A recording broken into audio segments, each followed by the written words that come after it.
Recognizes Ms. Luna for 5 minutes.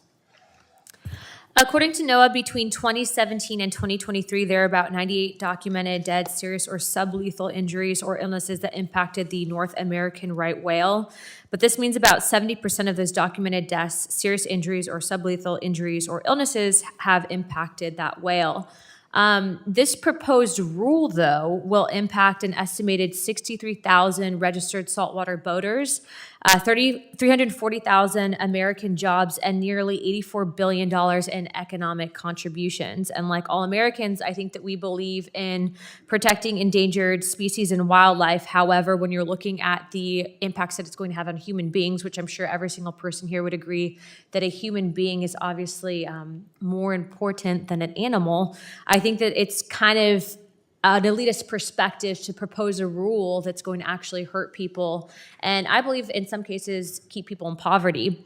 If the Biden administration was so concerned about marine life, and some great points that were brought up by my colleague to the right of me, I believe that they would be working on studying the impact of windmills on whales, which our own Chairman Westerman, has so graciously asked for a study to be conducted on, because we are seeing that in areas like off the coast of New Jersey, many whales are washing up dead and they have no reasoning why this is happening, and we have a hunch that it is because of those windmills.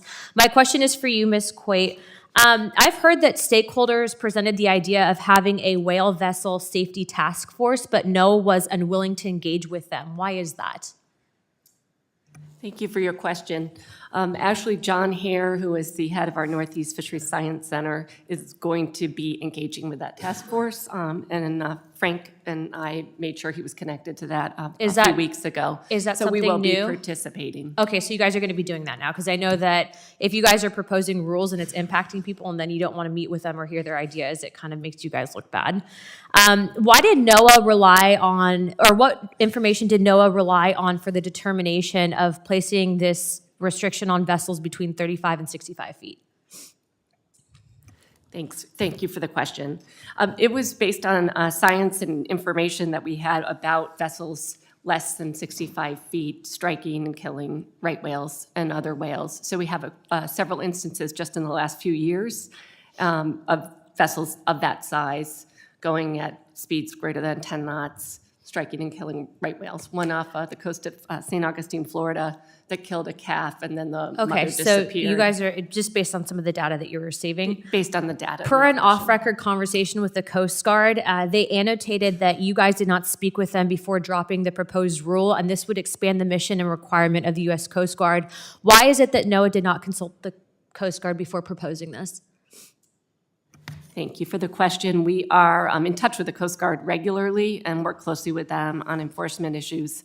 And I can't speak to the conversations we had specific to the rule. I can tell you that we interact with them on a daily basis. Okay, I'm just letting you know what they told us, and the reason I bring that up is because obviously you know that we have a huge issue with drug interdiction off the coast and bad people trying to bring bad things into the country. So when you guys are proposing that speed limit, I mean, I'm sure the cartels don't really care about your 35 whatever requirement speed limit. So that's why I asked that question. Mr. Gamboa, my question is next for you. What months do you consider prime boating months? May through December. If this rule takes effect, what economic impacts would it have on your business? Oh, I'll lose over 70 trips. That's a third of my business. Would that put you in a position of struggle? Selling the boats, they would have to go. Did NOAA engage with you in a conversation about how the fishing industry and agency would work together to conserve the right whale prior to publishing this proposed rule? No. Do you think that that's fair for a government agency to tell you, a private individual, what to do? Absolutely not. Okay. I'm just going to sit here and speak for all the fishing community that I have back home.